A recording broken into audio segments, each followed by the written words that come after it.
Subhash Chandrabose death secret mystery వేడనుందా?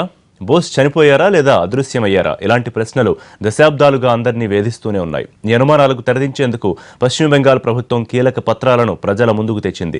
నేతాజీకి సంబంధించిన 64 రహస్య పత్రాలను బహిర్గతం చేసింది. వీటిని కోల్కతా మ్యూజియంలో ప్రజల ముందు పెట్టింది.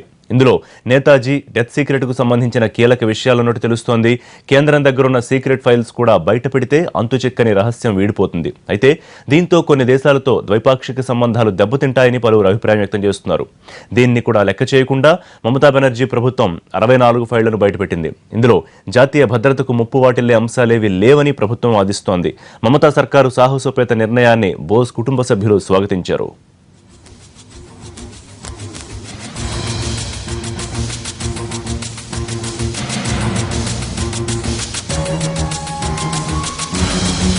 నేతాజీ సుభాష్ చంద్రబోస్కు సంబంధించిన కీలకమైన 64 ఫైళ్లు బయటపెట్టింది బెంగాల్ సర్కార్. దీనికి సంబంధించి పూర్తి డీటెయిల్స్ మా ఢిల్లీ కరెస్పాండెంట్ సురేష్ అందిస్తారు.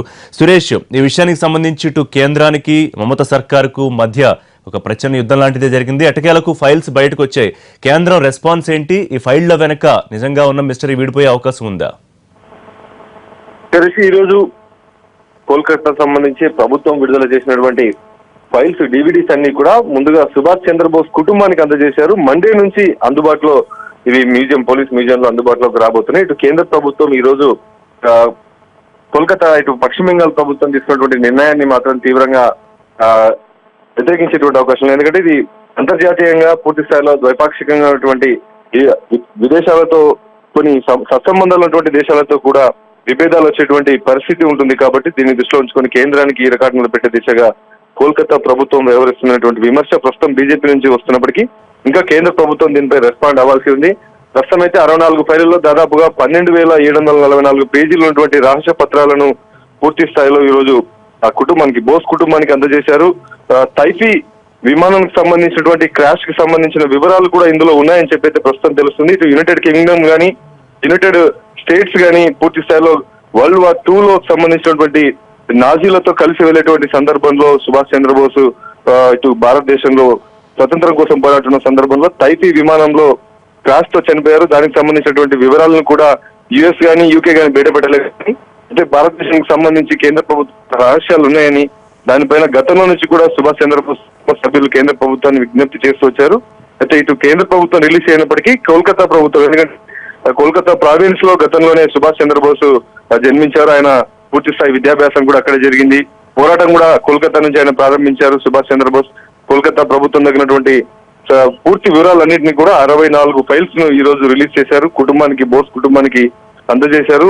పూర్తి స్థాయిలో పశ్చిమ బెంగాల్ ప్రభుత్వం సమర్థించుకుంటున్నప్పటికీ కేంద్ర ప్రభుత్వం మాత్రం ఈ విషయాన్ని అంతర్జాతీయంగా ఎక్స్టర్నల్ అఫైర్స్ కి సంబంధించి ఇబ్బందులు తలెత్తే దిశగా ఉంటుంది కాబట్టి విమర్శించేటువంటి అవకాశాలు దీనిపైన ఇంకా రియాక్షన్ కేంద్ర ప్రభుత్వం నుంచి రావాల్సింది. రిషి, సురేష్, ద్వైపాక్షిక సంబంధాలు దెబ్బతింటాయని ఇటు కేంద్రం గానీ కొంతమంది వర్గం గానీ వాదిస్తున్న పరిస్థితి. కానీ కోల్కతా సర్కార్కి ఎంతవరకు అథారిటీ ఉంటుంది? కేంద్రానికి ఒక జాతీయ ఇష్యూకి సంబంధించి ఫైల్స్ ను ఇలా బయట పెట్టడం, దీనివల్ల నిజంగానే ఎఫెక్ట్ ఉండే అవకాశం ఉందా?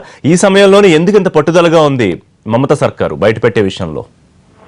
కోల్కతాకి సంబంధించి ఆ ప్రావిన్స్ లో ఉన్నటువంటి వ్యక్తి సుభాష్ చంద్రబోస్. అదే గతంలో ఇండిపెండెన్స్ కు ముందుగా సుభాష్ చంద్రబోస్ కోల్కతా ప్రావిన్స్ లో జన్మించారు. అక్కడే విద్యాభ్యాసం కొనసాగింది, అక్కడి నుంచే పోరాటాన్ని సాగించారు. కాబట్టి వాళ్ళు పశ్చిమ బెంగాల్ కి సంబంధించి ఆయన లాంగ్వేజ్ కూడా, రీజనల్ లాంగ్వేజ్ కూడా పశ్చిమ బెంగాలే.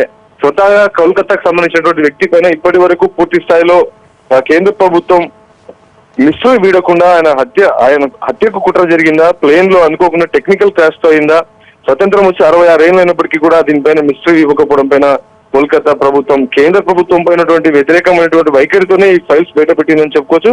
అటు కుటుంబ సభ్యులు కూడా కోల్కతా ప్రభుత్వంతో చర్చలు జరపడం కారణంగా ఈ రోజు కోల్కతా ప్రభుత్వం Kolkata police commissioner DVDs 64 files ఉన్నటువంటి డివిడీస్ ను బోస్ కుటుంబానికి అందజేశారు. సోమవారం నుంచి కూడా ఇవి అందుబాటులోకి రాబోతున్నాయి. ఒక రకంగా చెప్పాలంటే ఇది రాష్ట్ర ప్రభుత్వం వర్సెస్ కేంద్ర ప్రభుత్వం వారుగా కూడా భావించవచ్చు. సుభాష్ చంద్రబోస్ ఫైల్స్ కేంద్రం గతంలో ఎన్ని రిక్వెస్ట్ వచ్చినప్పటికీ కూడా బయట పెట్టలేదు. అలాంటిది ఒక రాష్ట్ర ప్రభుత్వం రివీల్ చేయడం అనేది జాతీయ భద్రతకు సంబంధించినటువంటి వ్యవహారం కాబట్టి దీనిపైన తీవ్రంగా కేంద్ర ప్రభుత్వం ప్రతి విమర్శించేటువంటి అవకాశాలు ఉన్నాయి. Right Suresh, thank you.